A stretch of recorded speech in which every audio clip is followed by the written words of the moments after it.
So good day and welcome to this risk readiness webinar and the first credit trends in commercial lending presented as ProSight in partnership with AFS.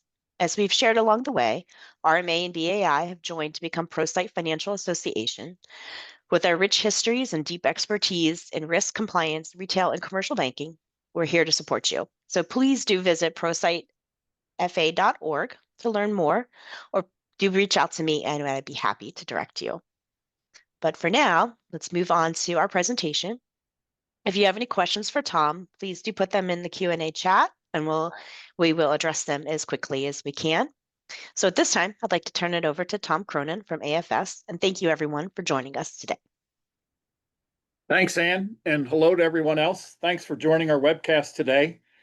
In addition to the usual trend charts that you see every month, we have a couple of new items today.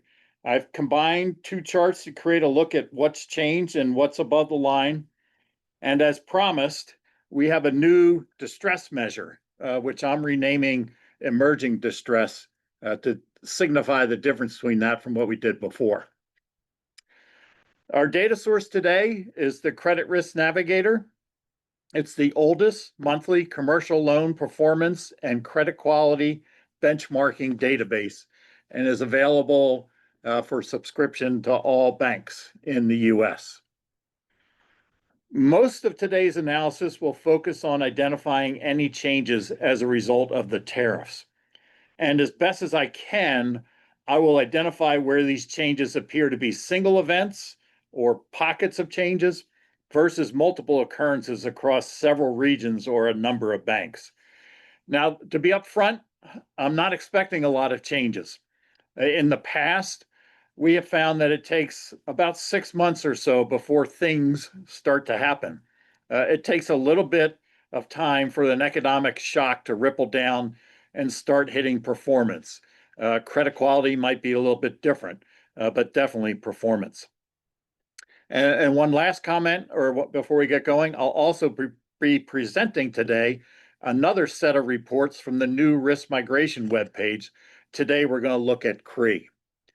And as always, the analysis and views expressed are my own and are not intended to be investment advice. So we add the glossary of terms and definitions up front here. CRE, C&I, how we split the portfolio. Outstanding balance, non-performing is non-accrual and 90 days past due. And then emerging distress, which we'll get into a little bit later, is 6 loans risk rated 6 and 7. So we'll start with C&I. And here's our overall performance results for the C&I loans. Short-term past dues, you see there in the green, once again moved, this time up a little bit, but still far below 0.50%. So we're not going to talk much about past dues. Medium-term past dues there in the blue really haven't moved much since the end of 2022. So we're going to focus on non-performing, which is the red. And that, again, that's 90 days past due plus the non-accruals. And April 2025, we're about where we were 12 months back. And we've been hovering between 0.8 and 0.9 for quite some time now, after the initial shock there of the inflation. So for the last 12 months, we're about steady, if you say. But while the overall non-performing measure has been relatively constant, as you'll see on the next couple of slides, there are some pockets, some industry sectors that are experiencing above average non-performance levels. So let's go look at those. So here's one of the new charts. Technically, it's a new chart, but it's actually the combination of two charts that we have utilized in the past. And let me explain what's here. For each 2-digit NAICS code, you'll see a column and a marker. The column is the percent non-performing as of April 2025.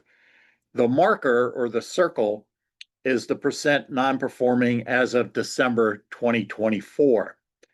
And if the marker is above the column, like what you see there with 11 agriculture, that sector has seen a drop or improvement in percent non-performing. If the marker is embedded within the column, what you see for 31 manufacturing, that sector has seen a rise or a decrease in performance.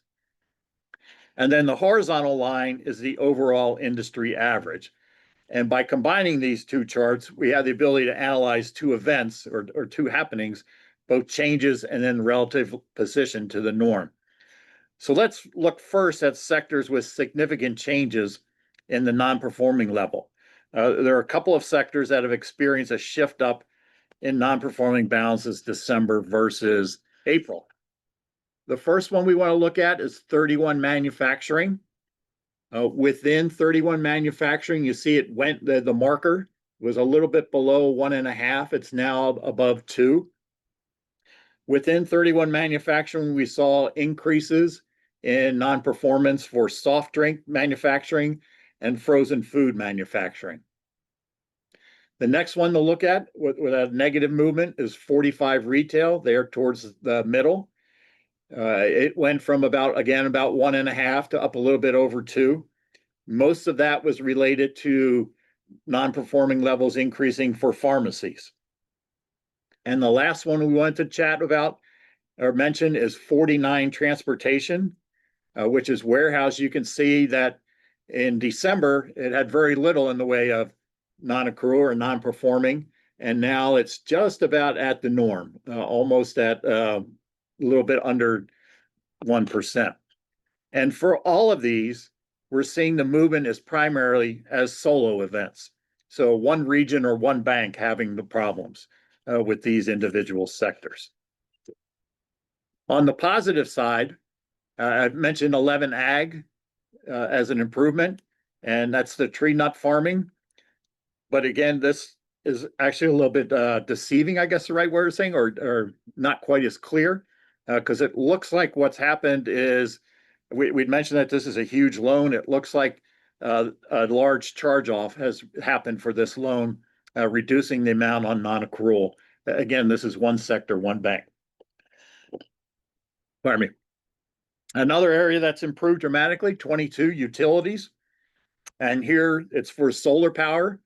And what's happening here is that the improvement in the solar power companies in the Northeast is greater than the decline in solar power companies in the West. And there's also some wind power companies here that have improved, but that's mainly one region, one bank. So the solar is Northeast is getting better, West is getting worse. The wind is just one region is getting better. The last one I wanted to mention here, if you come all the way over towards the right, is 62 healthcare. You see that has improved. And what's happened there is that it's better in the West and the Northeast for optometrists, but it's worse in the South for optometrists. And then nursing care, which is also part of 62, is better in every region except the West. If you've been with us before, we've talked quite a bit about the problems with nursing care, even before COVID hit. And this is actually the first time, I think, that I remember seeing any improvement in the nursing care numbers. So now let's focus on the horizontal line and the top of the columns. So this is what we've called before our above the line chart. So any column that is above the line is indicative of an industry that is performing worse than average. 11 ags by far the worst, but again, that's a single event. Right behind 11 are 31 manufacturing. And again, if you remember, that had a big increase. 45 retail is up there now. And then 56, the admin and support. Within the admin and support, the subsectors that are having problems there are the temporary help agency and telephone call centers. The best industries in terms of non-performing are 92 public admin, which are municipal, state loans, things like that. 52 finance and insurance, which are your funds, your trust, your securities. We've mentioned before that 52 finance and insurance has become the largest sector in the C&I portfolio. And most of that growth occurred after the recession, where most of you that are on the line or the banks that are part of this stayed away from the riskier loans, and they've been funneling into these private equity, private debt funds. We also saw an improvement right next to 52 for 53 real estate, but within that, it's actually for equipment rental. Now I'll move on to non-performing by, oops, sorry, went too fast. Non-performing by geography. A quick note, when we say geography for C&I, we're talking about the location of the borrower, not the bank.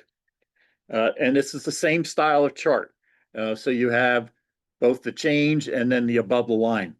And what you're seeing is that from a change standpoint, 4 regions got worse, 2 regions improved, the Northeast and the South, and then 1 region, the West, stayed about the same. And although the West basically stayed put, it's still the worst performing industry, worst performing region, due to 11 ag, 33 manufacturing, and 22 utilities. And while the non-performing level for the Western Midwest just about doubled here, it's still the best performing region. Now I'm going to move on to credit quality and our new measure here.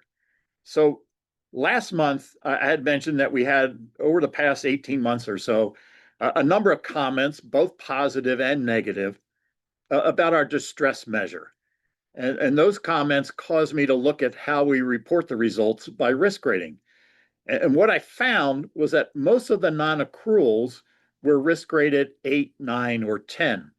So this group, which we have tagged as being classified, has already been identified as having well-defined weaknesses and a serious potential of defaulting.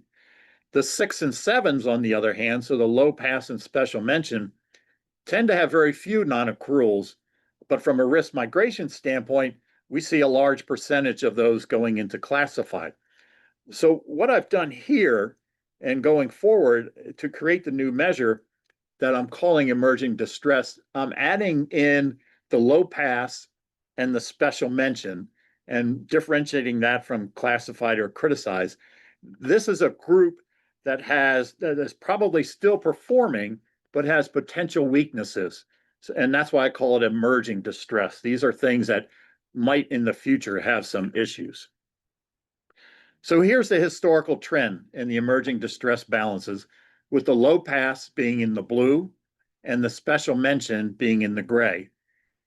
In August of 2023, the emerging distress measure went above a combined 20%, and we've been inching up just a little each month since then.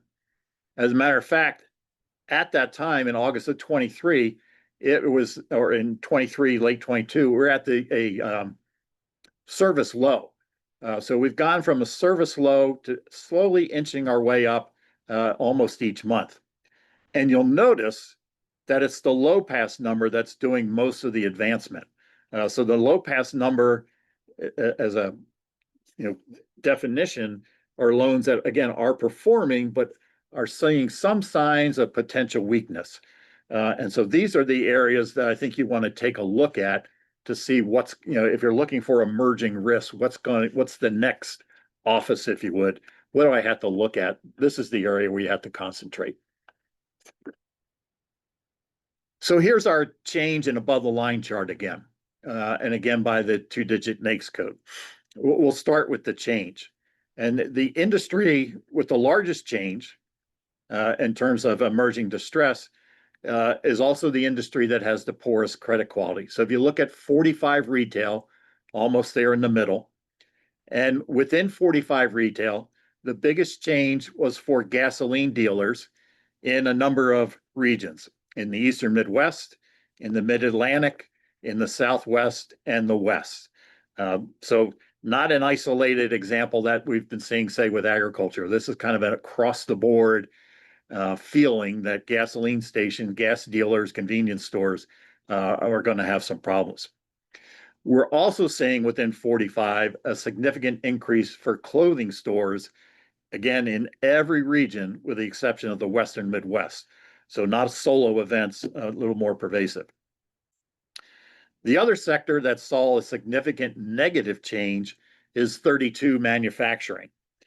And within manufacturing, it was a wide variety of chemical manufacturing having increased low pass and special mention in every region except the West. And when you boil it down a little bit more, the chemical manufacturers or the type of manufacturers that were having problems were inorganic chemicals, pharmaceutical prep, and soap and cleaning compounds.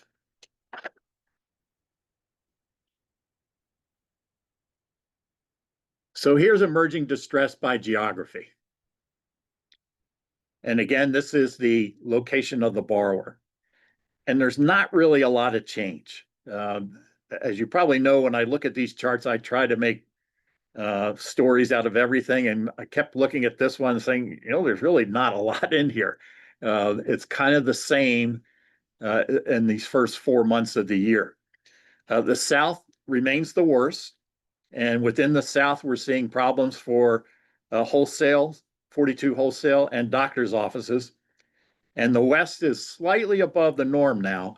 And within that, we're seeing issues for 52, which is the funds and trusts, again, which we've talked about in the past of, these are loans, private debt type funds to companies that you probably as bankers shy away from, but you're inadvertently getting the loans and they're beginning to see some issues there.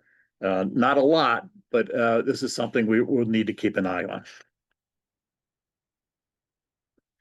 All right, now we're going to move on to commercial real estate and the performance trends.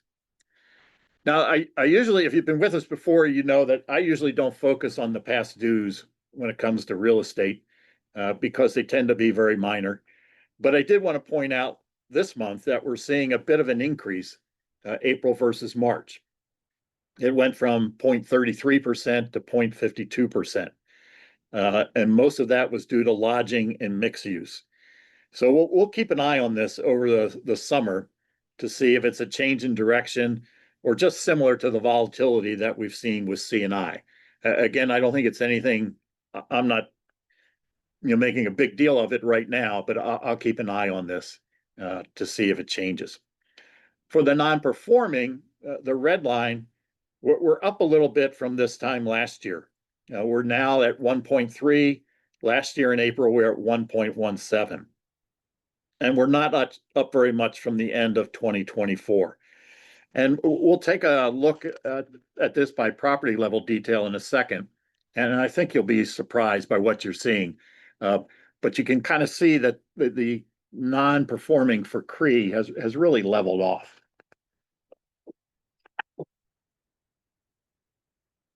So here's our change and above the line chart. And as I guess I've been saying for probably 18 months now, office is the worst, no surprise. And it didn't change very much. Mixed use actually improved a little bit. It's the second highest, but it improved. A lot of this mixed use category includes office/retail combinations. But to me, the biggest surprise here, if you come over to the right, is residential. The percent non-performing for residential more than doubled. At the end of 24, it was 0.57. It's now at 1.53% and slightly above the norm. I took a further look at this to see what was going on. And again, in the spirit of transparency, the increase is almost entirely result of a single bank increasing its 90 plus days delinquent for this sector, but in a variety of regions. So it doesn't appear to be a single loan. It looks like a group of loans. I'll be watching this over the next few periods to see if this is a beginning of a trend or just an aberration.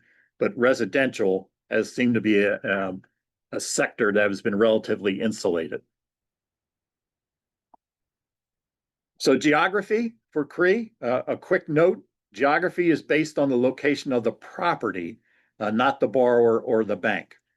So from a change standpoint, 4 of the regions are performing better and 3 saw a performance decline. The Northeast had one of the biggest declines in its performance and is now the worst performing region. Within the Northeast, we saw increases in non-performing for lodging, multifamily, and offices.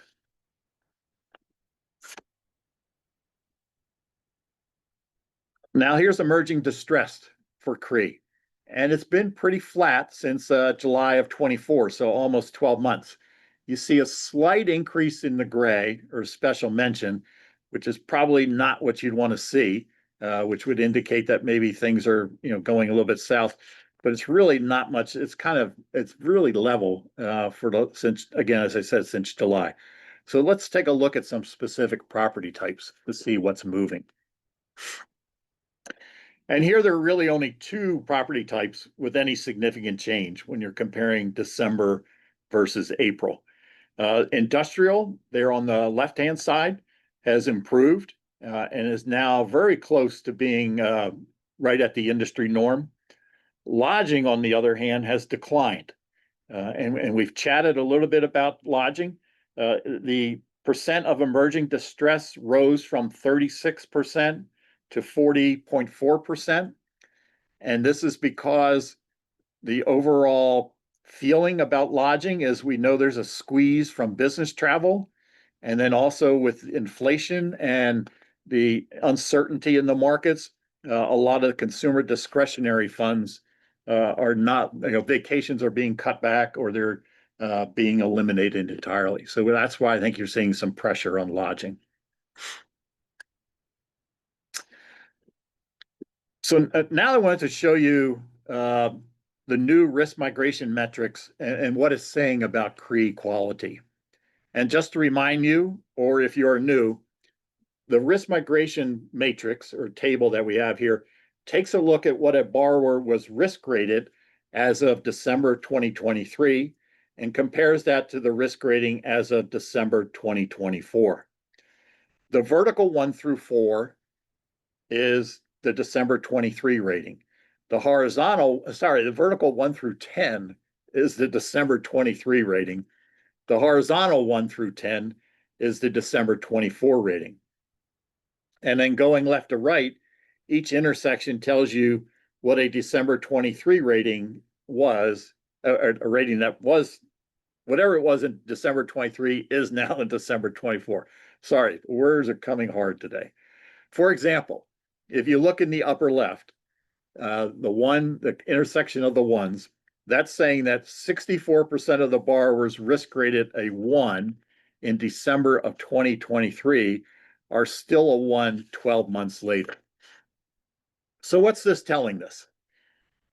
If you recall, the theory or the assumption that we had was that we shouldn't see a lot of changes in what I call the tails.